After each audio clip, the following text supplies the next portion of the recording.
To another lecture.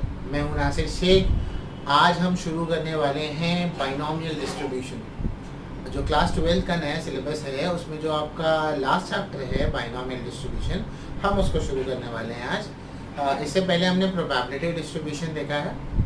अब जो probability distribution में हमने कुछ चीज़ों को पढ़ा, हमने प्रोबेबिलिटी डिस्ट्रीब्यूशन को एक इन जनरलिटी पढ़ा कि एक इन जनरलिटी में अगर हम देखें, इन जनरल में अगर हम देखें तो हमको प्रोबेबिलिटी डिस्ट्रीब्यूशन कैसे दिखाई देता है। तो अब जितने बड़े बड़े डिस्ट्रीब्यूशन हैं स्टैटिस्टिक्स में, उसमें सबसे मशहूर डिस्ट्रीब्यूशन में से कोई एक डिस्ट्रीब्यूशन जो सबसे ज़्यादा इस्तेमाल किए जाते हैं, उनमें से जो एक डिस्ट्रीब्यूशन है वो बाइनोमियल डिस्ट्रीब्यूशन है, जो आज हम पढ़ने जा रहे हैं। अब बाइनोमियल डिस्ट्रीब्यूशन को पढ़ने से पहले, इस चैप्टर को स्टार्ट करने से पहले, आपने क्लास 11th में एक चैप्टर पढ़ा था जिसका नाम था परम्यूटेशन एंड कॉम्बिनेशन।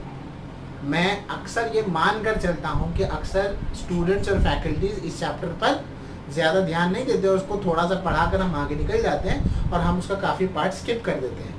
तो उस बात को ध्यान में रखते हुए मैं सबसे पहले आपको कॉम्बिनेशन सिखाना चाहूँगा। जो परम्यूटेशन एंड कॉम्बिनेशन में जो कॉम्बिनेशन है वो क्या होता है वो सीखना पड़ेगा, क्योंकि अगर आपको बाइनोमियल डिस्ट्रीब्यूशन करना है तो बाइनोमियल डिस्ट्रीब्यूशन का जो फंक्शन लिखा जाता है, उसका प्रोबेबिलिटी मास फंक्शन या प्रोबेबिलिटी डेंसिटी फंक्शन जो लिखा जाता है, उसके लिए सबसे पहले हमें कॉम्बिनेशन पता होना चाहिए, क्योंकि फॉर्मूले में ही कॉम्बिनेशन आता है। तो सबसे पहले हम बाइनोमियल डिस्ट्रीब्यूशन को नहीं शुरू कर रहे, हम कॉम्बिनेशन को शुरू कर रहे हैं कि कॉम्बिनेशन क्या होता है। ठीक है, सबसे पहले हम देखेंगे ये कॉम्बिनेशन। हम कॉम्बिनेशन किसे बोलते हैं, सबसे पहले हमको वो देखना है। आगे हमने क्या पढ़ा है, हमने अब तक लाइफ में, देखो मैं कॉम्बिनेशन को बड़ी सिंपल तरीके से समझाने की कोशिश कर रहा हूँ। हमने अब तक लाइफ में छोटे से लेकर अब तक किया क्या, हमने पहले नंबर सीखे और नंबर सीखकर उसको हमने ऐड करना सीखा, सबट्रैक्ट करना सीखा, मल्टीप्लिकेशन, डिवीजन, यानी बेसिकली हम नंबर्स का ऑपरेशन करते हैं। बराबर, हमने जितना अलजेब्रा में किया हम उसका नंबर्स का क्या करते हैं, ऑपरेशन करते हैं। बेसिकली हमारा जो मेजॉरिटी पार्ट जो जाता है वो काउंटिंग के थ्रू होकर जाता है। जहाँ पर हम काउंटिंग को पढ़ते हैं, काउंटिंग के थ्रू होते हुए जाता, मैं फिर से लिखता हूँ इसको, मेजॉरिटी पार्ट हमारा काउंटिंग के थ्रू होते हुए जाता है, गिनती के होते हुए। कॉम्बिनेशन भी एक तरह की काउंटिंग ही है, या आप कह सकते हो कि वो लिटरली काउंटिंग है। कैसी काउंटिंग, ये देखते हैं। कॉम्बिनेशन का पहले तो एक और एक मतलब समझ लो, मैं हमेशा अपनी क्लास में बताता हूँ। कॉम्बिनेशन का मतलब होता है सिलेक्शन, किसी चीज़ को सिलेक्ट करना, उसी को हम क्या कहेंगे, कॉम्बिनेशन कहेंगे। परम्यूटेशन उसका दूसरा स्टेप आता है। कॉम्बिनेशन यानी कि बेटा क्या आया, सिलेक्शन आया। क्या आया, सिलेक्शन। अच्छा, अब क्या सिलेक्ट करना, अगर मैं बोलूं तुम्हारे पास 6 ट्राउजर्स हैं, उसमें से आपको ट्राउजर सिलेक्ट करनी है, तो आप बोलेंगे हाँ सर काफ़ी आसान है, कोई भी एक ट्राउजर क्या कर सकता हूँ, सिलेक्ट कर सकता हूँ। आपने पहली वाली ट्राउजर ले ली, पहली वाले ली, और T2 से लेके T5 तक क्या T6 तक रिजेक्ट कर दिया। या तो आप बोलेंगे सर मैं सेकेंड वाली ले लेता हूँ, सेकेंड वाली ले ली तो T1 को रिजेक्ट किया, फिर उसके बाद आपने T3 से लेके T6 तक रिजेक्ट कर दिया है नहीं। अब मैं बोला सर T3 ले लिया, तो बोलेंगे हाँ T1 T2 छोड़ दिया, फिर T4 से लेके T6 तक रिजेक्ट कर दिया। बराबर है, यानी कि अब आप कोई चीज़ को सिलेक्ट करते हैं तो आप उसको ऐसे लिख सकते हैं। बट क्या अगर आपको ये पूछा जाए या आपको बोला जाए कि आपके पास अब ट्राउज़र भी है, शर्ट भी है, सॉक्स भी है, पैंट भी है, सॉरी पैंट तो हो गया था ट्राउज़र में, हाँ, तो आपके पास शर्ट है, सॉक्स है, वगैरह वगैरह सारी चीज़ें हैं आपके पास। अब उसमें भी आपके पास, मैं कहूँ कि आपके पास 12 शर्ट है, 16 टाइज है और 15 सॉक्स है, फिर आपको सिलेक्शन करना है। तो आप लिटरली अगर ऐसे लिखते बैठेंगे तो ये एक आपके लिए हरक्यूलियन टास्क हो जाएगा, और यहाँ पर बहुत ज़्यादा आपका एरर आने का चांस है, और आप इतना तो कैलकुलेशन नहीं करेंगे। तो जब आप इतना कैलकुलेशन नहीं कर सकते, तब एक चीज़ यहाँ पर सामने आती है जिसे हम कॉम्बिनेशन कहते हैं। हम ये सारे के सारा जो कैलकुलेशन है उस कॉम्बिनेशन में उसको रख देते हैं।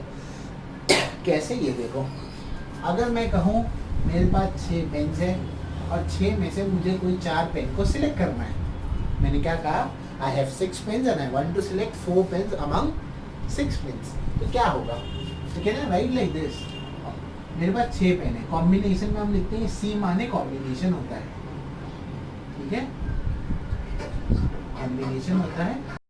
और उसमें से मुझे कितनी सिलेक्ट करनी है, 4 सिलेक्ट करनी है। तो ये इसे ऐसे लिखा जाता है जो हमने पढ़ा कि मैं पहली सिलेक्ट कर सकता हूँ, बाकी 5, पहली 1 2 3 4 सिलेक्ट कर लूँ, बाकी 2 छोड़ दूँ। ऐसे कई सारे कॉम्बिनेशन बनेगा, मैं 1 2 और लास्ट के 2 सिलेक्ट कर लूँ, बीच में के 2 छोड़ दूँ, तो जितने भी कॉम्बिनेशन बनेंगे टोटल। तो इसको कंसाइज मैनर में लिखने का तरीका ये है। अब इसके आगे इसको सॉल्व किया जाता है। इसको सॉल्व कैसे किया जाता है वो देखो। अच्छा, इसको सॉल्व करने के लिए पहले इसका जनरल फॉर्मूला बताता हूँ। ये हमेशा याद रखना, ये टोटल होता है जो ऊपर होता है, और नीचे यहाँ जो होता है वो सिलेक्शन होता है। मतलब क्या, अगर मैंने NCX लिखा जो कि इसका जनरल फॉर्म है, आई रिपीट, अगर मैंने NCX लिखा, क्या लिखा, NCX जो इसका जनरल फॉर्म है, तो N का मतलब क्या होता है, टोटल, X का मतलब क्या होता है, सिलेक्शन। इसका फॉर्मूला क्या होता है, इसका फॉर्मूला होता है N फैक्टोरियल। हाँ, अब बोलेंगे सर ये एक्सक्लेमेशन मार्क कहाँ से आ गया, बताऊंगा, थोड़ा सा रुको, ठीक है ना। N factorial upon X factorial into N minus X factorial.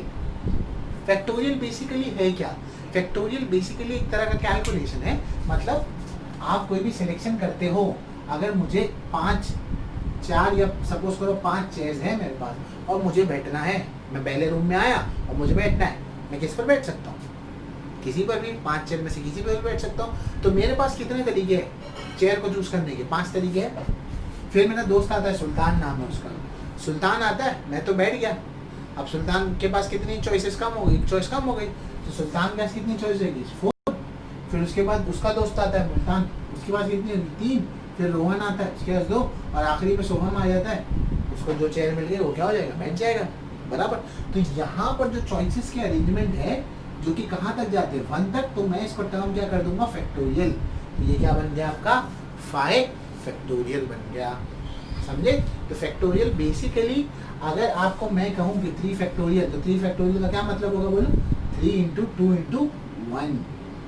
अगर मैं आपसे कहूँ 10 फैक्टोरियल, इसका मतलब क्या हुआ, 10 इंटू 9 इंटू 8 इंटू, आप ऐसे उल्टे काउंट करते हुए कहाँ तक जाएंगे, 1 तक जाएंगे।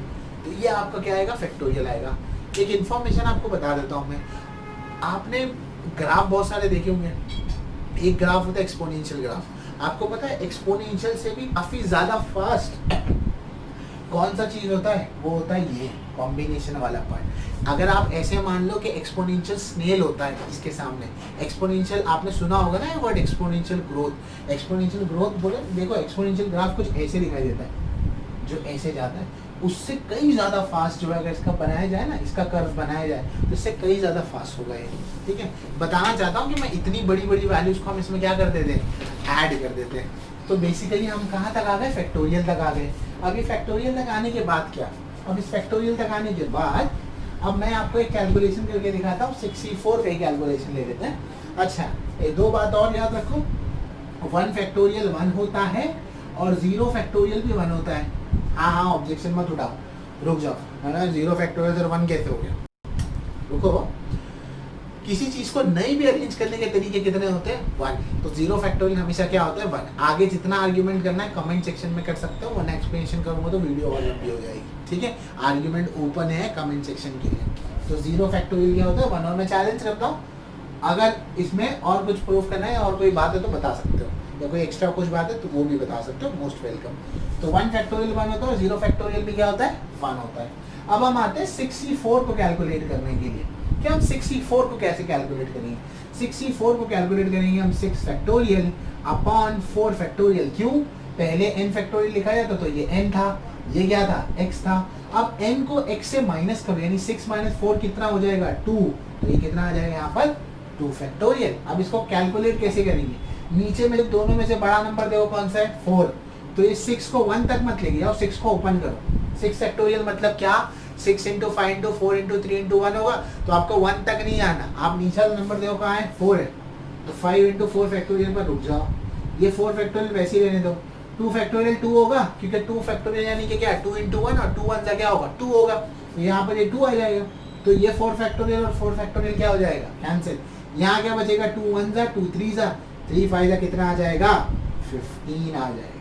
समझ गए, समझने आया होगा, पक्का समझने आया, ठीक है। तो मैं एक बार लिख देता हूँ और 2-3 चीज़ें इसकी बता देता हूँ। आई होप सो ये समझा होगा कि कॉम्बिनेशन कहते हैं किसे। मैं इसका एक सेपरेट वीडियो में डाल दूंगा। ओके, सो एक और कैलकुलेशन बता देता हूँ। 61 वाला कैलकुलेशन देखो, आप कोई भी नंबर ले सकते हो। मैंने 61 लिया। फॉर्मूला क्या है पहले बोलो, n factorial upon x factorial into n minus x the whole factorial. Formula है, बोलो, बोला करो, लगेगा ना घर पे पढ़। हाँ, ये देखो यहाँ क्या आएगा बोलो, 6 फैक्टोरियल आएगा, x की यहाँ क्या आएगा 1 फैक्टोरियल आएगा, ये n माइनस एक्स कितना हो जाएगा, यानी कि 6 माइनस 1 कितना होगा 5 फैक्टोरियल। बड़ा नंबर दोनों में कौन सा है, 5 है, तो इसको कहाँ तक ले जाओगे 5 तक। तो ये क्या हो जाएगा 6 इंटू 5 फैक्टोरियल, नीचे भी क्या आएगा 5 फैक्टोरियल, 5 फैक्टोरियल क्या हो गया कैंसिल, क्या बच गया यहाँ पर 6 बच गया। समझ गए? हाँ, और 66 का भी कैलकुलेशन दिखा देता हूँ रैंडमली, ये बता इसलिए रहा हूँ कि आगे काम आएगा कभी। ये होगा n factorial upon x factorial into n minus x factorial. तो ये क्या होगा 6 फैक्टोरियल होगा, यहाँ क्या आएगा 6 फैक्टोरियल आएगा, और n माइनस एक यानी कि 6 माइनस 6 फैक्टोरियल आ जाएगा। तो ये 6 फैक्टोरियल हो गया, ये 6 हो गया, 6 माइनस 6 कितना होगा 0 फैक्टोरियल, और 0 फैक्टोरियल क्या होता है 1 होता है। ये कैंसिल हो गया, ये 1 हो जाएगा, 1 अपॉन 1 कितना आएगा 1। यानी कि इससे क्या मालूम पड़ा, NCN हमेशा क्या आता है 1 आता है। क्या आता है, NCN क्या आता है हमेशा 1 आता है। अच्छा, NC0 भी देख लो, 60 निकालो, क्या होगा बताओ, 6 फैक्टोरियल होगा, पहले ये लिखते हैं फिर ये लिखते हैं, है ना। तो 0 फैक्टोरियल होगा और 6 माइनस 0 दी होल फैक्टोरियल, तो 0 फैक्टोरियल तो 1 हो जाएगा, उसको छोड़ दो। 6 माइनस 0 6 फैक्टोरियल होगा, इसको कैंसिल कर दो, क्या आंसर आएगा 1 आंसर आएगा। इसका मतलब क्या, इसका मतलब ये कि NCN और NC0 हमेशा आंसर क्या आता है 1 आता है, और आपस में क्या होते हैं इक्वल होते हैं। एक मैंने रिजल्ट बता दिया, 0 फैक्टोरियल क्या होता है 1 होता है, और 1 फैक्टोरियल भी क्या होता है 1 होता है। तो इस तरह से मैंने आपको समझा दिया है कि C किसे कहते हैं। फेयर इनफ, समझने आ गया होगा यहाँ तक। ओके, अब हम जाएंगे एक्सरसाइज की तरफ। बाइनोमियल डिस्ट्रीब्यूशन को पढ़ने से पहले, यानी कि अब तो सी तो पढ़ लिया, ठीक है, तुम बोलेंगे सर अभी तो पढ़ा दिए सी, इससे पहले और क्या पढ़ना। हाँ, इसके आगे भी पढ़ना है, जो हम पढ़ेंगे बर्नौली ट्रायल। क्या कहेंगे, सबसे पहले हम बर्नौली ट्रायल पढ़ेंगे, उसके बाद हम किस पर जाएंगे, बाइनोमियल डिस्ट्रीब्यूशन पर जाएंगे। बर्नौली का नाम तो आपने कई जगह सुना होगा, फ्लूइड्स में सुना होगा, फिजिक्स में कई जगह सुना होगा ना, तो बर्नौली को यहाँ पर भी सुन लो। तो बर्नौली ट्रायल बेसिकली है क्या, बर्नौली ट्रायल ये कहता है, अगर कोई आपने एक एक्सपेरिमेंट किया, सपोज करो मैं आपके टेक्स्ट बुक का एग्जांपल ही कोट करता हूँ ताकि आपको रेफर करने को बाद में आसानी हो। ओके, सपोज करो आपने एक कॉइन को 4 बार टॉस किया, ठीक है, और आपको चाहिए था कि आपको हेड चाहिए था, यानी हेड आना आपका सक्सेस हुआ, तो टेल आता तो वो क्या होता बताओ, अपोजिट्स में तो अच्छे होंगे ना, हाँ फेलियर, ठीक है। तो यानी कि आपने एक कॉइन को टॉस किया, कितनी बार टॉस किया 4 बार टॉस किया। 4 बार जब आप टॉस कर रहे हो उस कॉइन को, तो आप चारों बार क्या एक्सपेक्ट कर रहे हो, हेड का आना। तो और अगर हेड नहीं आया तो क्या आएगा, टेल आएगा, यानी हेड आना आपका क्या होगा, सक्सेस होगा। यानी कि मैं लिख देता हूँ, एक कॉइन को आप टॉस कर रहे हैं 4 बार, हेड्स आया तो वो आपका सक्सेस में काउंट होगा, टेल्स आया तो वो आपका फेलियर में काउंट हो जाएगा, बराबर, ठीक है। तो किसमें काउंट हो जाएगा, फेलियर में काउंट हो जाएगा। क्या मेरा पहली बार टॉस उड़ाना, दूसरी बार, तीसरी बार या चौथी बार उड़ाना किसी भी टाइम पर इफेक्ट पड़ेगा, यानी कि तीसरी बार अगर मैं उड़ाऊंगा टॉस, कॉइन को उड़ाऊंगा, तो क्या कोई चांसेस बढ़ जाएंगे या कम हो जाएंगे हेड आने के, नहीं। क्या मैं चौथी बार उड़ाऊंगा तो हेड या टेल आने के चांसेस कम हो जाएंगे या ज़्यादा हो जाएंगे, नहीं। यानी कि ये जो ट्रायल्स है वो इंडिपेंडेंट है, मैं बोल सकता हूँ, मतलब हम ट्रायल ही करें ना, 4 बार कॉइन जुड़ा रहे तो ट्रायल्स करें, तो ये ट्रायल्स क्या है, इंडिपेंडेंट है, और इंडिपेंडेंट होने के साथ साथ, इंडिपेंडेंट तो है, और इंडिपेंडेंट होने के साथ साथ इसके 2 ही आउटकम है, या तो सक्सेस आएगा या तो क्या आएगा, फेलियर आएगा। इन्हीं ट्रायल्स को हम क्या कहते हैं, बर्नौली ट्रायल्स कहते हैं। तो बेसिकली बर्नौली ट्रायल्स ऐसे ट्रायल्स होते हैं जिनके आउटकम सक्सेस या फेलियर आते हैं, और डजंट मैटर आप कितने नंबर ऑफ टाइम्स करते हो, हमेशा आप पिछले वाले या आगे वाले इवेंट से उसके जो नंबर ऑफ प्रोबेबिलिटी है उसकी कभी इफेक्ट नहीं पड़ती। मतलब ये क्या होते हैं, बेसिकली इंडिपेंडेंट होते हैं। तो अगर बर्नौली ट्रायल को समराइज करें तो क्या होता है, ऐसे ट्रायल जिसके कितने आउटकम होंगे, सिर्फ 2 आउटकम होंगे, या तो सक्सेस होगा या तो क्या होगा, failure. There is nothing in between them, such called as draw और something like that. Okay, and next thing is the events are independent. ठीक है, हाँ, कोई कंसर्न नहीं होगा नंबर से कि थर्ड पर किया तो ज्यादा आएगा, फोर्थ पर किया तो कम आएगा, तो इवेंट्स आर इंडिपेंडेंट। तो that is what we call as Bernoulli trial. Okay, अब बर्नौली ट्रायल समझ गए, तो अब आता हूं मैं बाइनोमियल डिस्ट्रीब्यूशन पर, कि बाइनोमियल डिस्ट्रीब्यूशन किसे कहते हैं। हाँ, ओके, तो आपकी टेक्स्ट बुक का ये एग्जांपल कोट करते हुए, आपने एक कॉइन को टॉस किया है 6 टाइम्स, ठीक है। हाँ, so coin is tossed, coin is tossed, coin is tossed 6 times. तो कॉइन को टॉस किया 6 टाइम्स, आपने टॉस किया, ठीक है। हेड आना आपका सक्सेस है। बोलेंगे सर बार बार हेड ही को सक्सेस ले रहे हैं, ऐसा कुछ है क्या? नहीं भाई, ये ना, हेड आना आपका सक्सेस है, कि हेड आया तो क्या होगा, सक्सेस होगा। तो क्या केस बन सकता है बताओ, पहले वाले पे सक्सेस मिल जाए, इनके हेड आ जाए, बाकी 5 पर फेलियर मिल जाए, 1 2 3 4 5, या तो पहले वाले पे फेलियर मिले, दूसरे वाले पे सक्सेस मिले, फिर ये 2 हो गए, 1 2 3 4, ऐसे हो सकता है, ये पॉसिबिलिटी है। या तो ऐसे होगा, स्टार्टिंग में 2 फेल हो जाए, फिर सक्सेस आ जाए, फिर तीनों क्या हो जाएंगे, फेल हो जाएंगे। अरे हो सकता है, नहीं हो सकता, बोलो ना, हो सकता है। हाँ, फिर क्या होगा, तीनों फेल हो जाएंगे, ऐसे हो गए, यहाँ पर चौथे पर सक्सेस आ जाए, ठीक है। ऐसे हो सकता है कि 5 फेल हो जाए, 5 पर टेल आ जाए, फिर तो मैं हो जाए, सॉरी, चौथे वाले लाइन से जाते हैं ना, 5वें पे आ जाए, फिर हो जाएगा सबसे लास्ट में आ जाए, ठीक है ना। ये हो सकता है, ये केसेस हो सकते हैं।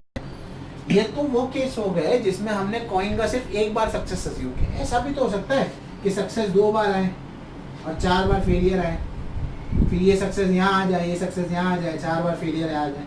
ऐसे कई सारे केसेस बन सकते हैं ना, बराबर। इन ट्रायल्स में मुझे बताओ कि इवेंट इंडिपेंडेंट है या नहीं है। मैं 100 बार भी टॉस करूँ, या 8 बार भी टॉस करूँ, या 5 बार भी टॉस करूँ, मेरे जितने बार भी टॉस करने से क्या मेरे इवेंट के नंबर की प्रोबेबिलिटी पर फर्क पड़ेगा? नहीं पड़ेगा। दूसरा, इस इवेंट के आउटकम कितने हैं? सिर्फ 2 है, बताओ क्या, सक्सेस और फेलियर। तो ये बर्नौली ट्रायल में आ गया। पर याद रखो, जब नंबर्स बढ़ जाते हैं तो बर्नौली ट्रायल को हम बदल लेते हैं डिस्ट्रीब्यूशन में, जिसको हम क्या नाम देते हैं, जो आपके चैप्टर का नाम है। आपके चैप्टर का नाम क्या है? Binomial distribution. अब समझ में आया कि इसका नाम बाइनोमियल क्यों है? क्योंकि हम इस डिस्ट्रीब्यूशन में 2 ही चीज़ों को कंसिडर करते हैं, या तो सक्सेस को कंसिडर करते हैं या तो फेलियर को कंसिडर करते हैं, और जिसमें नंबर ऑफ ट्रायल्स क्या हो जाते हैं, काफ़ी ज़्यादा हो जाते हैं, तो हम उसको किस में लेते हैं? बाइनोमियल डिस्ट्रीब्यूशन में। क्लियर है इतना? ठीक है, डाउट रहेगा कमेंट्स में डाल दो, मैं बताऊंगा, ठीक है। अच्छा, अब बाइनोमियल डिस्ट्रीब्यूशन के लिए आपको बाइनोमियल डिस्ट्रीब्यूशन निकालना नहीं है, ठीक है। उसका जो प्रोबेबिलिटी डिस्ट्रीब्यूशन का जो फंक्शन है ना, वो आपको ऑलरेडी दिया हुआ है, आपको वो याद रखना है। उसका जो प्रोबेबिलिटी डिस्ट्रीब्यूशन का जो फंक्शन है वो आपको इस तरह से याद रखना है, ठीक है ना। अगर आपको मालूम पड़ जाए कि बाइनोमियल डिस्ट्रीब्यूशन है, तो इसका प्रोबेबिलिटी डिस्ट्रीब्यूशन आप ऐसे निकालेंगे, यानी कि इसका प्रोबेबिलिटी डिस्ट्रीब्यूशन ऐसे होता है, NCX P⁻x Q⁻n−x। इसमें रेंज लिखी जाती है, मैं वो लिख नहीं रहा हूँ, ठीक है ना, ज़रूरत नहीं है फिलहाल, अगर आ गई तो लिख दूंगा। अब इसको एक्सप्लेन करता हूँ ध्यान से। NCX तो मैं वीडियो के स्टार्ट में बता चुका हूँ बहुत डिटेल में कि N क्या होगा, X क्या होगा, ठीक है ना, टोटल और सिलेक्शन। ये P क्या है? P जो है वो आपका सक्सेस है, Q क्या है आपका फेलियर है, इतना याद रखेगा। दूसरी बात, P + Q हमेशा 1 होगा, ये याद रखो, यानी कि Q क्या हो सकता है, 1 - P भी हो सकता है ना, ऐसे भी तो लिख सकते हैं। तो आपको ये फॉर्मूला याद रखना है, NCX P⁻x Q⁻n−x। हर प्रॉब्लम में जब भी आप प्रॉब्लम करेंगे तो आप हर प्रॉब्लम में डिफाइन करेंगे कि P क्या है, सक्सेस क्या है, ठीक है। हर प्रॉब्लम में सक्सेस के अलावा आपको एक्स भी डिफाइन करना है कि एक्स क्या है, ठीक है, मतलब आपका एक्सपेरिमेंट क्या है वो डिफाइन करना है, और उसके बाद आपका जो सक्सेस है वो आपको डिफाइन करना है। फेयर इनफ, ये फॉर्मूला याद रखो। अब बिना देर किए हम लोग हमारे पहले प्रॉब्लम की तरफ चलते हैं, ठीक है। तो हमारा पहला प्रॉब्लम क्या है, जस्ट अ मिनट।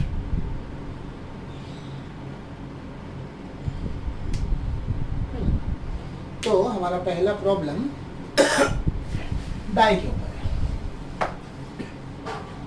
ठीक है।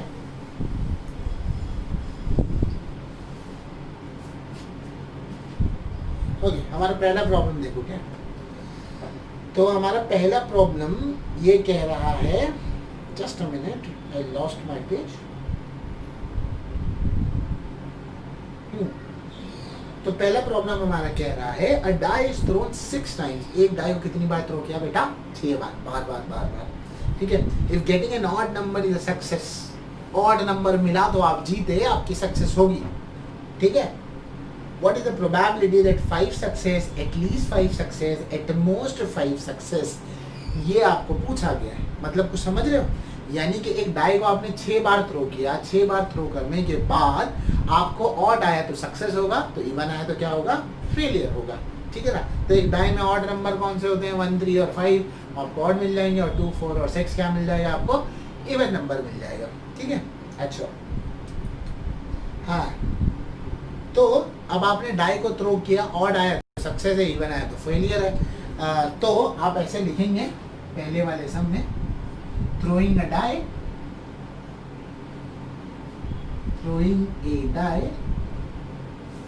is a Bernoulli trial, है ना। और उसको हम कई बार कर रहे तो बाइनोमियल डिस्ट्रीब्यूशन में लिख देंगे Bernoulli trial। इतना लिखने के बाद अगर ये Bernoulli trial है तो उसके बाद हम क्या लिखेंगे? therefore, ऐसे लिख लो, ऐसे लिखो x, therefore x is a binomial distribution, या x is a मत लिखो, लिखो x follows binomial distribution, ठीक है। फेयर इनफ, हाँ। तो अगर x binomial distribution फॉलो करेगा तो probability capital X is equal to small x, यानी कि फॉर्मूला क्या है बोलो बेटा? NCX e raised to x q raised to n minus x, बराबर। ये ओके, तो x फॉलो करता है बाइनोमियल डिस्ट्रीब्यूशन। उसके अलावा x क्या है इसको पहले लिख लेना, अगर ये नहीं आया था मैंने, सॉरी, x के लिए ये बाद में लिख लेना, x को ऊपर पहले डिफाइन कर दो क्या है। x हमारे लिए क्या है? Number of times we get odd number of times we get odd number when we throw a die। अगर हम एक डाई थ्रो करते हैं तो नंबर ऑफ ऑड नंबर जो है वो, ठीक है, x ये हो गया। हाँ, p क्या होगा? Probability of getting an odd number, है ना। Probability of getting an odd number, क्योंकि वही हमारा सक्सेस है, क्योंकि पी सक्सेस होता है उसके अंदर। ऑड नंबर उसमें कितने बताओ? 3 है, टोटल नंबर्स कितने? 6 है, तो 1/2 होगा। तो क्यू क्या होता है बताओ? 1 माइनस पी होता है, तो ये हो जाएगा 1 माइनस 1/2। 1 माइनस 1/2 कितना आएगा? 1/2 आ जाएगा। इतना समझ गए? अब इतना पहले लिख लो, फिर मैं इसको रब करके आगे बताता हूँ। इतना समझ में, पी हाफ है, क्यू हाफ है, इतना तुमको समझ गया।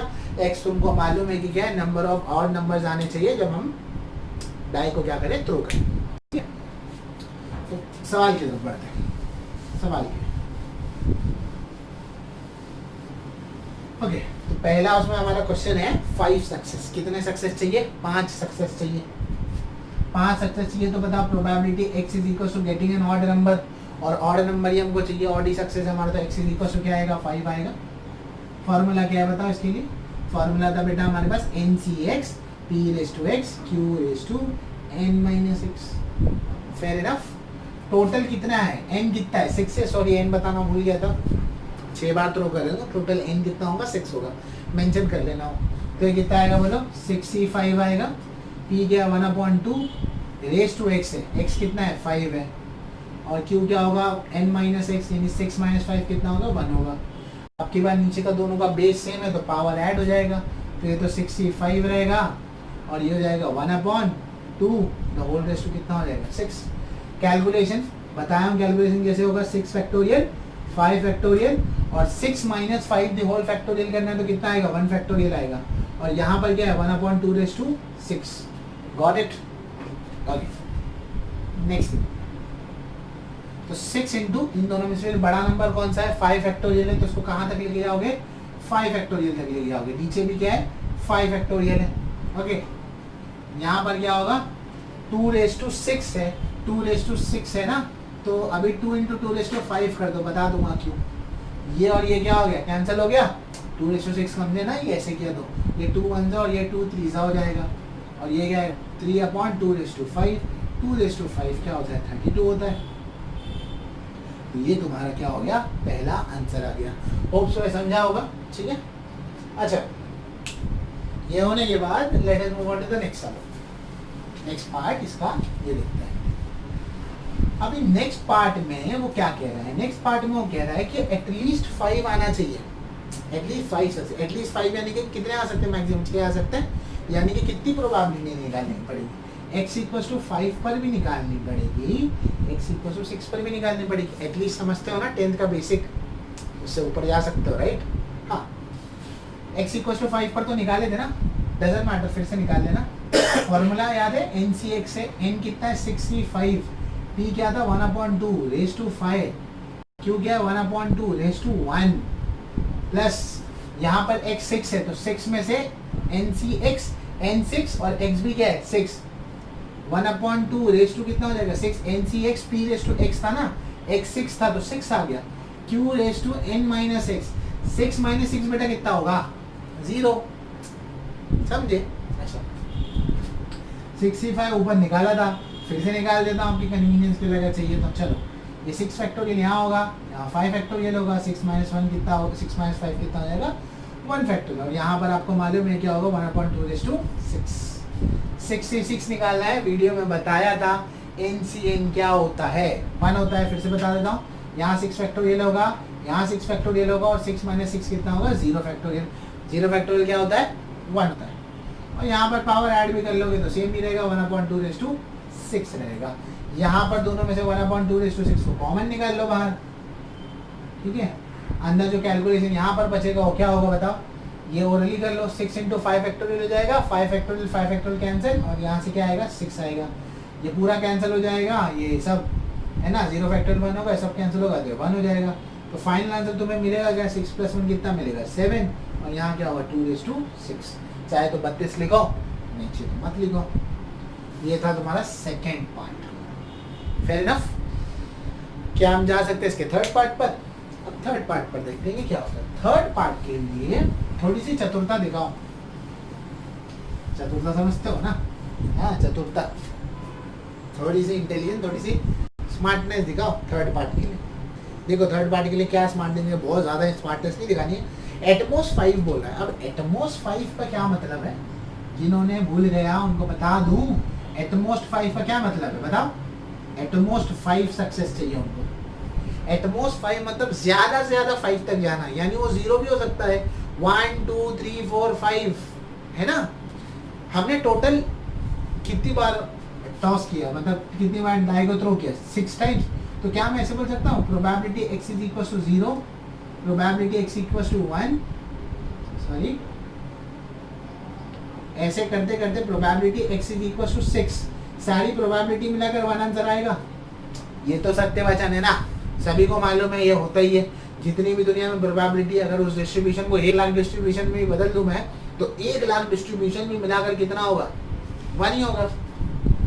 तो x इक्वल टू 0, 1 2 3 ऐसे 6 तक जाए कितना होगा, 1 तक होगा।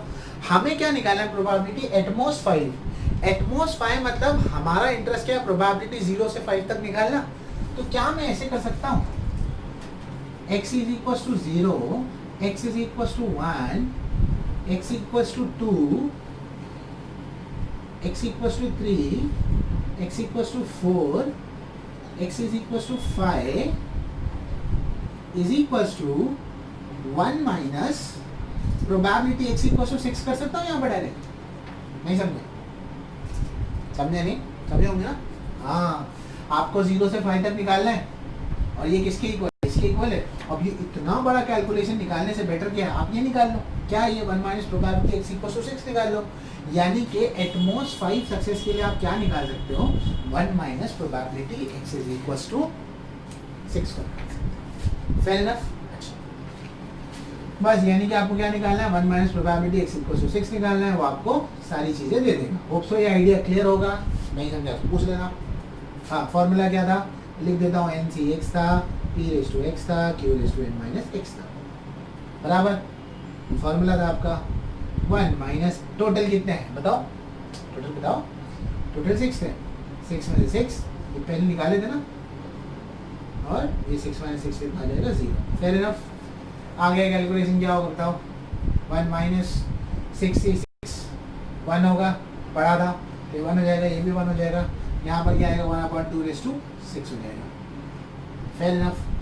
तो 2 रेज टू 5 कितना होता है? 32 होता है। 2 रेज टू 6 कितना हो जाएगा? 64 हो जाएगा। बराबर, तो ये हो जाएगा 1 माइनस 1/64। तो 64 1 64, 64 माइनस 1 कितना होगा? 63/64। That's it, your answer. तो होपफुली ये तरीका समझा होगा। आप अगर मत चलाना, 0 से लेकर 5 तक निकालने लगे तो एग्जाम में आंसर आएगा, टाइम बहुत चला जाएगा। ठीक है, और मार्क्स तो सही मिलने वाले। ठीक है, तो होपफुली वाला सम आपको समझा होगा। Okay, now you have to move on to the next sum. आपका नेक्स्ट सम देखते हैं क्या है। ओके, सो ये next question, just a minute.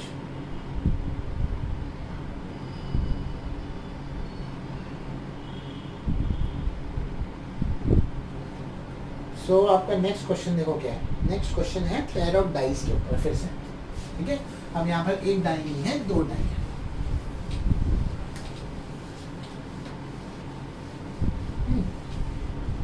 So your question is, a pair of dice thrown 4 times. ठीक है, एक डाई को कितनी बार थ्रो किया आपने? 4 टाइम्स। ठीक है, हाँ। If getting a doublet is considered a success.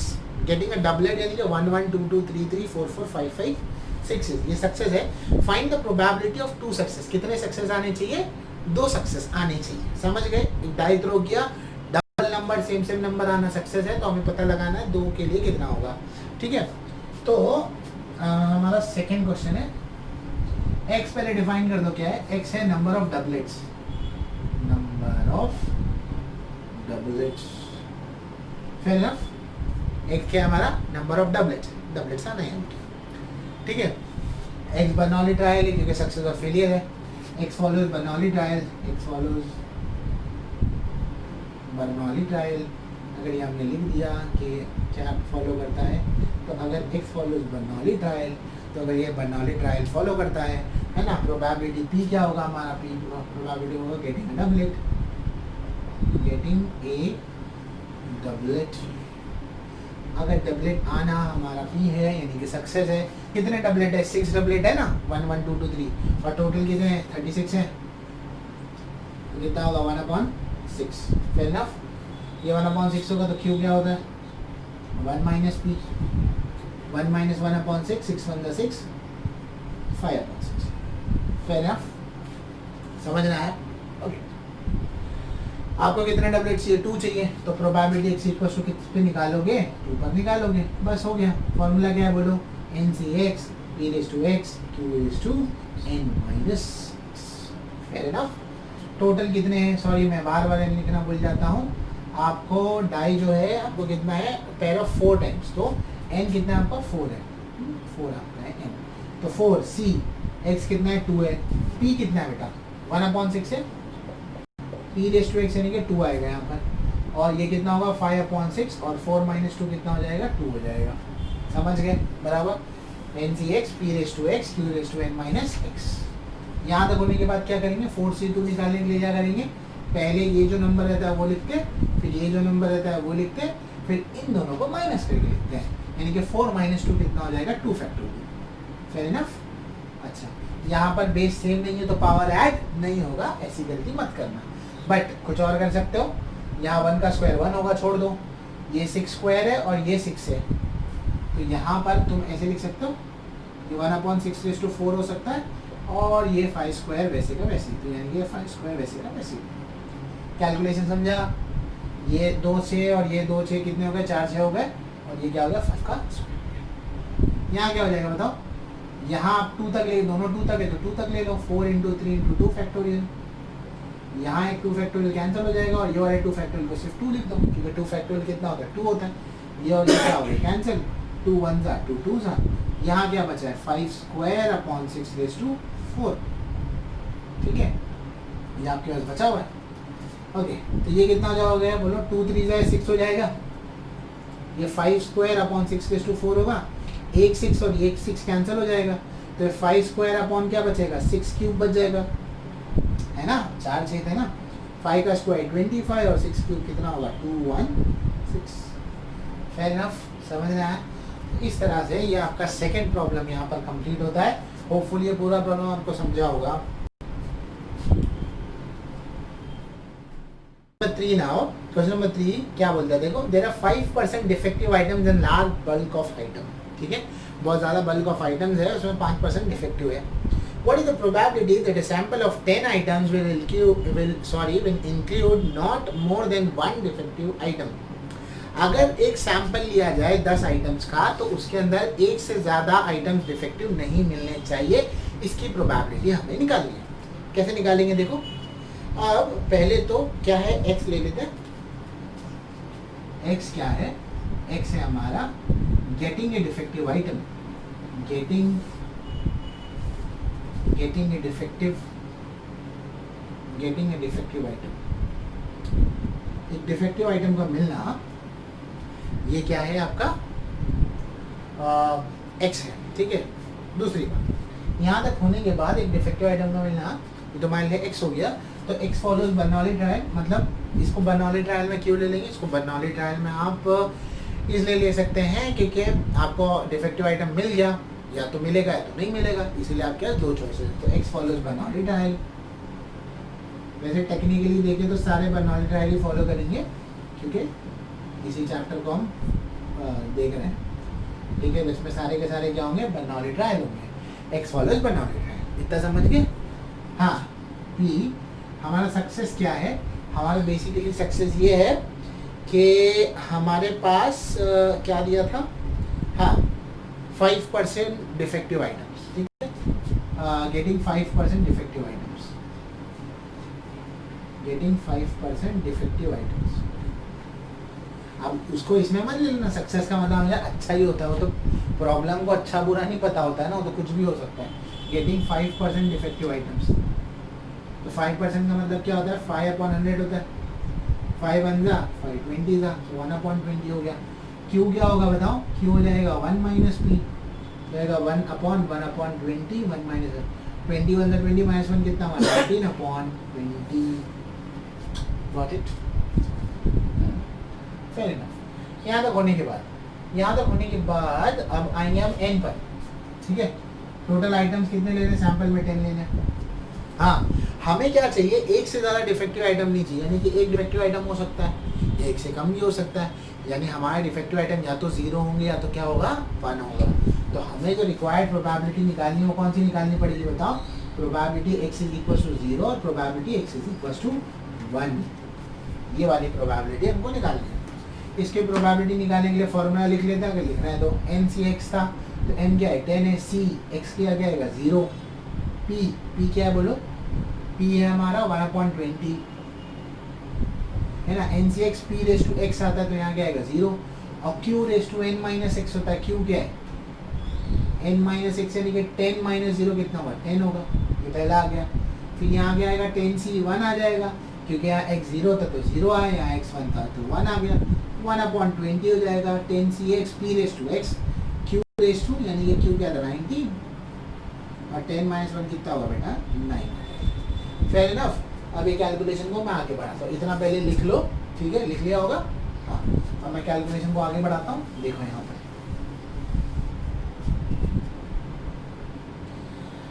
10c 0 मैं पहले भी बता चुका हूँ, चलो फिर कर देता हूँ तुम्हारे लिए। कंफर्टेबल नहीं होंगे तो 10 फैक्टोरियल आएगा यहाँ पर, फिर 0 फैक्टोरियल आएगा, 10 माइनस 0 कितना हो जाएगा, 10 फैक्टोरियल हो जाएगा। यहाँ पर रेस टू 0 है तो ये क्या हो जाएगा, 1 हो जाएगा। यहाँ क्या बचेगा बताओ, 19/20 द होल रेस टू 10 बच जाएगा। ठीक है, एक्सपांड करने की कोई ज़रूरत नहीं है। ठीक है, अगर आप सुपरमैन है तो आप एक्सपांड कर सकते हैं। 1 नंबर करना, यहाँ 10 फैक्टोरियल हो जाएगा, 10 यहाँ 1 फैक्टोरियल होगा और यहाँ क्या होगा, 9 फैक्टोरियल हो जाएगा। रेस टू, अच्छा यहाँ देखो 820 और 920 कितना होंगे, 220 रेस टू कितना आ जाएगा, 10 हो जाएगा, मानते हो ना। और ये 19 रेस टू क्या होगा, 9 होगा। ठीक है, मान कर चल रहे हो। हाँ, ये तो पूरा कैंसिल हो गया, 1 हो गया, इसको छोड़ दो। यहाँ क्या बता यहाँ बचा 19/20, ये होल रेस टू 10 बच गया।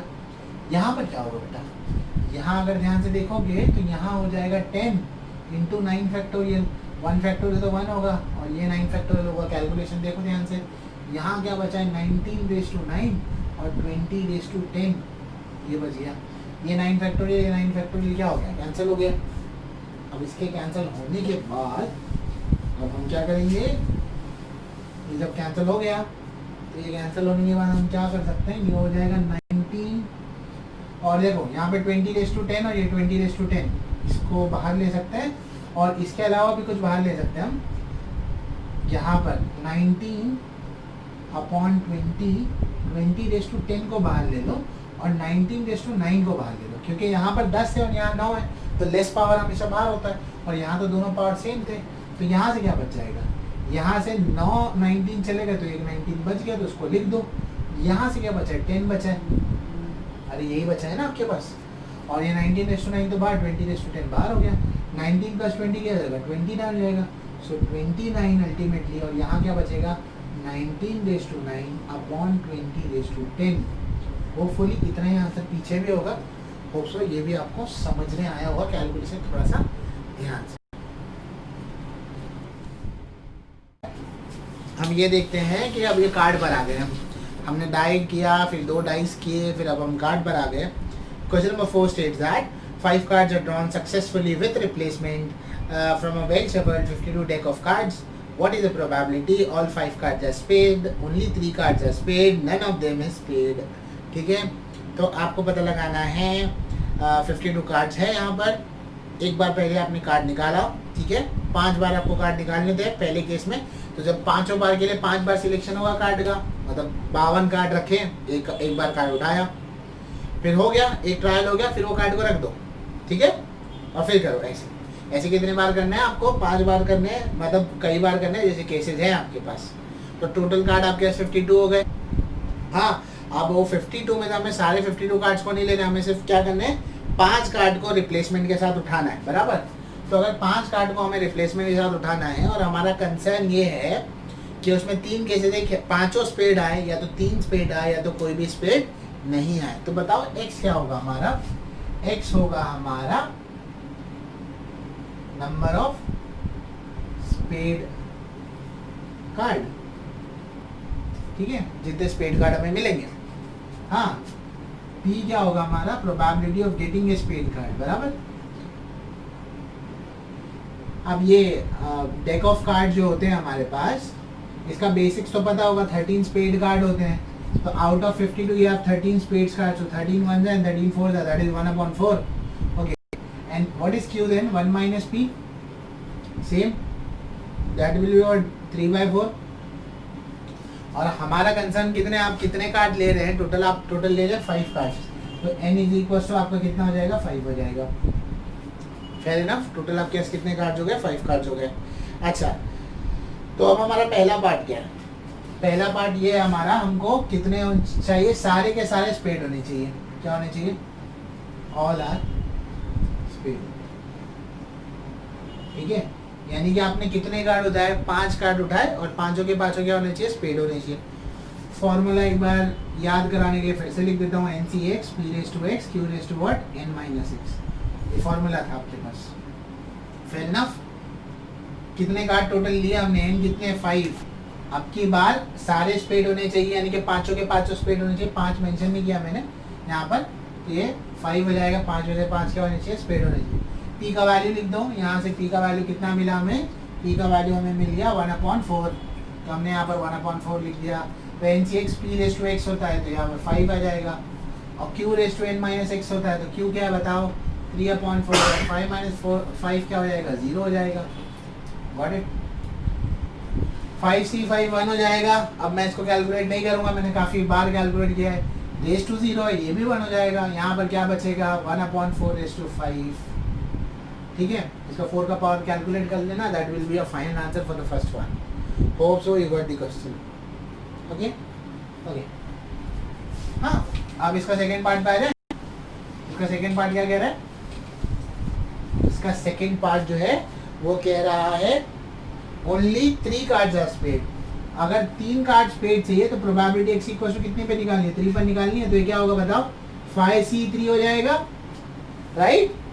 And then we have 1/4 raise to 3 and 3/4 raise to 2। Hope so मुझे एक्सप्लेन करने की जरूरत नहीं है। अब इसके पावर कहाँ से आ रहा है, ये पावर यहाँ से आ रहा है, और ये दोनों को माइनस करके ये पावर यहाँ से आ रहा है। 5c3 इज व्हाट, पहले आप 5 फैक्टोरियल लिखेंगे, फिर 3 फैक्टोरियल लिखेंगे, और दोनों को माइनस करके क्या होगा यहाँ पर 2 फैक्टोरियल होगा। Hope so you got it. अब ये 4/3 है, 4/2 है, तो ये क्या हो जाएगा बताओ, 4/5 हो जाएगा। अरे होगा या नहीं, यहाँ पर 1/3 तो 1/3 होगा, 3 का स्क्वायर क्या होता है, 9 हो जाता है। Got it. इन दोनों में बड़ा कौन है, 3 है, तो इसको कहाँ तक लेके आएंगे, 3 तक। 5, 4 and 3 factorial, this will be 3 factorial. 2 factorial is what, 2, 3, 3 cancel, 2 1s are 2 2s are. You have here is what, 9/4/5, right? What you can do here is 5 into 2 let it be, and ये 9 को ऐसे रहने दो। This 4/5 you can write it as, अगर final answer जैसे भी match हो रहा है वैसे लिख देना, ये 4/4 कर दो। 2 1s are and 2 2s are. I think in my opinion you guys write like this only. 5 2s are 10 into 9/4/5. 9 10s is 90, 90/4/5। ठीक है, अगर ज़्यादा से ज़्यादा करना है तो फिर वो 4 को आगे कर दो and we can get the answer. Okay, so hopefully we are done with this sum. Second वाला व्हेन ओनली 5 इज देयर। अगर चाहिए तो इसको 2 से कैंसिल कर सकते हो, अगर आगे कैंसिल करना है तो चलो मैं कर देता हूँ। इसको आप 4 into 4/4 लिख सकते हो, बराबर। ये 2 2s हो जाएगा और ये 2 45s हो जाएगा, बराबर। तो यहाँ पर क्या आएगा, 45 आएगा, और यहाँ क्या बचेगा, 2 into 4/4 बच जाएगा। अगर ऐसे चाहिए आंसर तो ऐसे इस फॉर्मेट में आंसर को लिख दो। ठीक है, okay. So now we are left with what, now we are left with third sum. इसको कैलकुलेट कर लोगे ना आगे। अब इसका थर्ड पार्ट देखते हैं, और उसको कैलकुलेट करके देना असाइनमेंट में। 4/4 के पावर को वहीं मत छोड़ देना, ठीक है। नन ऑफ देम स्पेड, अगर नन ऑफ देम स्पेड है, कोई भी स्पेड नहीं होना चाहिए, तो बताओ क्या आएगा। प्रोबेबिलिटी एक्स इक्वल टू 0 पर निकालना पड़ेगा। फॉर्मूला क्या होगा, 5c0, p क्या है 1/4 रेस टू 0 हो जाएगा, और ये हो जाएगा 3/4 द होल रेस टू 5 हो जाएगा। ठीक है, NC0 है, NCN 1 होता है। अगर नहीं समझ में आ रहा तो देख लो, 5 factorial 0 factorial, 5 minus 0 is 5 factorial. Okay, ये रेस टू 0 है तो 1 हो जाएगा। यहाँ क्या बचेगा, 3/5/4/5। ये पूरा कैंसिल होगा, 1 हो जाएगा। The entire answer will be 3/4 the whole raise to 5। Power इसकी कन्वर्ट कर लेना और आंसर इसका निकाल लेना। तो ऐसे करके आपका ये क्वेश्चन नंबर। पांचवा सम क्या कहता है, पांचवा सम ये कहता है the probability that the bulb produced by factory will fuse after 150 days of use is 0.05। मतलब एक बल्ब है, उसको 150 डेज यूज़ करने के बाद वो फ्यूज़ हो जाएगा, ख़राब हो जाएगा। उसकी प्रोबेबिलिटी कितनी दी हुई है, 0.05 दी हुई है। Find the probability that out of 5 bulbs, हमारे पास टोटल बल्ब कितने हैं, 5 बल्ब्स हैं। Out of 5 bulbs, none, not more than one, more than one, and at least one will fuse after 150 days. ठीक है, 150 डेज सबके लिए कॉमन है। आपको 5 बल्ब चूज करने हैं, उसमें प्रोबेबिलिटी निकालनी है अलग अलग। ठीक है, तो सबसे पहले डिफाइन कर लेते हैं। हाँ, तो x क्या होगा, नंबर ऑफ बल्ब्स ले लेते हैं। क्वेश्चन नंबर 5 है, x is number of bulbs, number of bulbs. Okay, x is number of bulbs, फिर x follows by knowledge tiles and all. फिर n कितना हो जाएगा, टोटल कितने बल्ब चूज करने हैं, 5 बल्ब चूज करने हैं। p और जो हमारा इसका जो p होगा वो होगा bulb getting fused. Okay, bulb getting fuse, उसके चांसेस कितने हैं, बल्ब गेटिंग फ्यूज, इसके चांसेस है 0.05। तो Q क्या होगा, 1 माइनस पी होगा, यानी कि 1 minus 0.05 which will be equals to 0.95। Got it? Okay, first question, find the probability out of 5 such bulb none, एक भी बल्ब नहीं फ्यूज होना चाहिए, यानी कि x इज इक्वल टू पर निकालना है, 0 पर निकालना है। बराबर, फॉर्मूला हमें पता है NCx p raised to x q raised to n minus x. So what is n here? N is 5, x is what, 0. Okay, this thing p क्या है, p हमारा जो है वो है 0.05 raised to x, यानी कि 0, q क्या है 0.95, 5 minus 0 क्या होगा 5, 5c0 1 होगा, ये raised to 0 1 होगा, तो इसका आंसर कितना आएगा 0.95 raised to 5। ठीक है, ये समझने आया होगा ये क्वेश्चन पहला वाला, तो ये हो गया। इसका आंसर याद रखना क्या है, 0.95 रेज़ टू 5 है, क्योंकि आगे के दो क्वेश्चन में हमें पहले के दो क्वेश्चन के आंसर्स इस्तेमाल करने हैं। ठीक है, अच्छा let's go for the second part. Second part क्या बोल रहा है, सेकेंड पार्ट बोल रहा है probability that out of 5 such bulb not more than 1 fuse, एक से ज़्यादा नहीं होने चाहिए, पिछले प्रॉब्लम में किया था, एक से ज़्यादा नहीं होंगे तो कितने होंगे, मतलब एटलीस्ट एक तक जाना, तो कम एटमोस्ट एक तक जाना है, तो उसके लिए यानी कि आपको या तो 0 बल्ब फ्यूज होंगे या तो एक बल्ब फ्यूज होगा।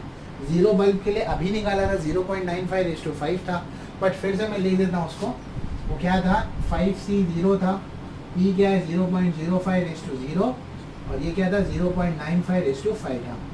ये क्या हो जाएगा बताओ, 5c 1 हो जाएगा, 0.05 रेज़ टू 1 हो जाएगा और ये हो जाएगा 0.95 रेज़ टू 4 हो जाएगा।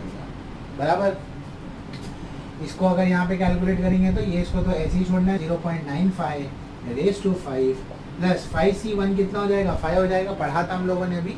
ठीक है, ये किया है हमने। यहाँ क्या आएगा 0.05 आ जाएगा और ये क्या होगा 0.95 रेज़ टू 4 हो जाएगा। कॉमन यहाँ से क्या ले सकते हो 0.95 रेज़ टू 4 कॉमन ले लो, है ना, जो पावर लेस है यहाँ पर।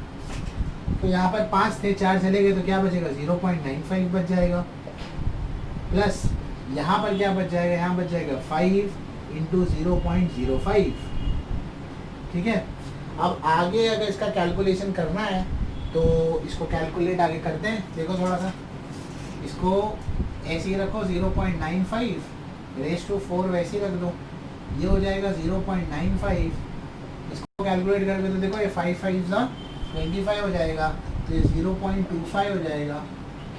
बराबर, यहाँ तक आ गए आप। अब इसके बाद आपके पास क्या बच गया बेटा 0.95 रेज़ टू 4 बच गया।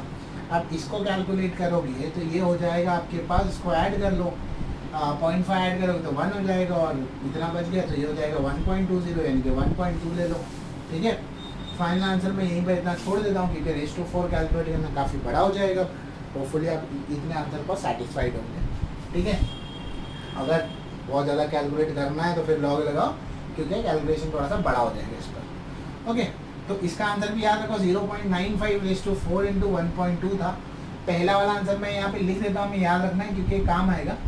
पहला वाला आंसर क्या था हमारा 0.95 रेज़ टू 5 था और दूसरा आंसर जो हमारा आ रहा है वो आ रहा है 0.95 रेज़ टू 4 इंटू 1.2। ये इसलिए लिख रहा हूँ क्योंकि नेक्स्ट दो क्वेश्चन में इसी का इस्तेमाल करना है हमें। ठीक है, यहाँ तक हो गया। ओके, सो अब हम जाएंगे क्वेश्चन नंबर 3 की तरफ।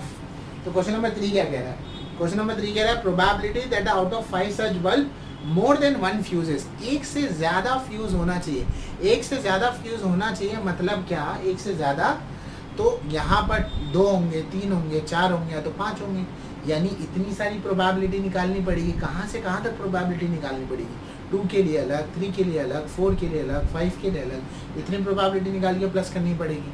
तो अगर इतनी प्रोबेबिलिटी निकाल के प्लस करनी है तो उसके बजाय हम क्या कर सकते हैं, उसके बजाय हम ये कर सकते हैं, अगर हमारा क्वेश्चन नंबर 1 देखो तो हमारे क्वेश्चन नंबर 1 में क्या था, क्वेश्चन नंबर 1 में ये दिया था कि आपको ये निकालना था नन, और सेकेंड वाले में देखो आपको ये दिया था नॉट मोर देन 1, बराबर। हाँ, अगर मैं तुमको बताना चाहूँ प्रोबेबिलिटी नॉट मोर देन 1 के लिए निकालना है ना, बराबर, प्रोबेबिलिटी मोर देन 1 के लिए निकालना है। अगर प्रोबेबिलिटी मोर देन 1 के लिए निकालना है, यानी कि एक से ज़्यादा, तो क्या मैं लिख सकता हूँ 1 माइनस प्रोबेबिलिटी, जो हमारा सेकेंड वाला क्या था उसके एग्जैक्ट शब्द वही लिखता हूँ मैं। हमारा सेकेंड वाला था not more than 1, not more than 1। क्या मतलब है इसका, क्या समझे? आपको एक से ज़्यादा की प्रोबेबिलिटी चाहिए, तो यहाँ पे एक से ज़्यादा की प्रोबेबिलिटी है ना 2, 3, 4, 5, और यहाँ पर नॉट मोर देन 1 यानी कि किसकी प्रोबेबिलिटी है, 0 और 1 की प्रोबेबिलिटी है। यही किए थे पिछले क्वेश्चन में, जहाँ हमने सारी प्रोबेबिलिटी प्लस किया था, 0 से लेके आई थिंक 6 तक था, फिर वो 1 माइनस 0 वाले को यहाँ लाया था। यहाँ पर भी वही है। मैं बता दूँ तुम्हारे सेटिस्फेक्शन के लिए, यहाँ प्रोबेबिलिटी मोर देन 1 यानी कि 2 से लेके 5 तक है, और यहाँ कौन सी है, 0 और 1 वाली है, ठीक है। अब हमने 0 और 1 वाली प्रोबेबिलिटी निकाली थी, सेकेंड वाले में आई थिंक निकाली है ना, 0 और 1 वाली। हाँ, तो हमने अगर 0, हाँ, सेकेंड वाले में निकाली तो सेकेंड का आंसर हमें दिया हुआ है, सेकेंड का आंसर ये है, तो 1 माइनस ये क्या होगा बताओ, 0.95 रेज़ टू 4 इंटू 1.2, ये आपका इसका फाइनल आंसर होगा, ठीक है। समझ गए? ज़्यादा डिटेल में चाहिए तो फिर उसको लॉग से निकाल सकते हो, फेयर इनफ। तो ये हो गया तुम्हारा क्वेश्चन नंबर 3 इसका। अब आते हैं हम इसके क्वेश्चन नंबर 4 पर। 4 में बोल रहा है probability out of 5 such bulb at least 1 fuses, ठीक है। एटलीस्ट एक फ्यूज होना चाहिए, तो एटलीस्ट एक यहाँ पर बोला है ना, तो एटलीस्ट एक बोला है तो एक भी हो सकता है, 2, 3, 4, 5 सब हो सकते हैं। एटलीस्ट माने कि मिनिमम कितना होना चाहिए, 1 होना चाहिए। तो हमें चौथे वाले में निकालना है प्रोबेबिलिटी ऑफ एटलीस्ट 1 बल्ब, एक बल्ब फ्यूज होना चाहिए। अगर एक बल्ब, यहाँ पर बताओ रेंज कहाँ से आएगी, n5 है तो या तो 0 से लेके 5 तक जाएगा। अब सारे के सारे इकट्ठा 1 से 5 तक तो हो गए ना, एटलीस्ट 1 यानी कि क्या 1, 2, 3, 4, और टोटल प्रोबेबिलिटी कहाँ से शुरू होगी बताओ, ये रफ के लिए बता रहा हूँ। x इज इक्वल टू 0 से लेके प्रोबेबिलिटी x इक्वल टू 5 तक जाएगी, इज इक्वल टू 1 होगा। हाँ, अगर इसको यहाँ भेज दूँ तो यहाँ क्या बचेगा बताओ, probability x is equal to 1 से लेकर क्या बचेगा, प्रोबेबिलिटी x इक्वल टू 5 तक बचेगा, और यहाँ क्या आएगा, probability 1 minus x equal to 0 पर आएगा। और ये प्रोबेबिलिटी हम ऊपर निकाल चुके हैं ना, ये प्रोबेबिलिटी हम फर्स्ट वाले के लिए निकाल चुके हैं, नन वाले के लिए। x इक्वल टू 0 क्या होता है, नन होता है, तो यहाँ क्या आएगा बताओ, 1 minus probability none of the bulb fuses आएगा। समझ रहे हो या नहीं समझ रहे हो, ठीक है ना। हाँ, क्योंकि कोई भी बल्ब फ्यूज नहीं होगा, उसको 1 से माइनस कर दो तो सारे बल्ब फ्यूज हो जाएंगे, मिल जाएगा। ये पार्ट समझा होगा आपको। तो यहाँ पर पहले ऊपर लिखा था 1 माइनस 0.595 रेज़ टू 5, तो this is your final answer. तो बेसिकली हम यहाँ पर इस वीडियो को एंड करते हैं। हमने एक्सरसाइज किया, ऑलमोस्ट हाफ सम कर लिए, क्वेश्चन नंबर 5 तक हमने इसको कंप्लीट किया है, ठीक है। सो कोई भी डाउट होगा कमेंट सेक्शन में मेंशन करो। आई एम वेरी श्योर कि आपको कहीं ना कहीं इसमें डाउट ज़रूर आएगा इस पॉइंट पर। इस लेक्चर में यहाँ पर आपको डाउट आता ही है, और आप पहले तो अगर आप लेक्चर को स्टार्ट कर दिए एंड का देख रहे हो तो मैं बता दूं, लेक्चर को स्टार्ट में देखो और सी वाला पार्ट ज़रूर देखो, और फिर इसको देखना तो समझ में आएगा। Okay, thank you.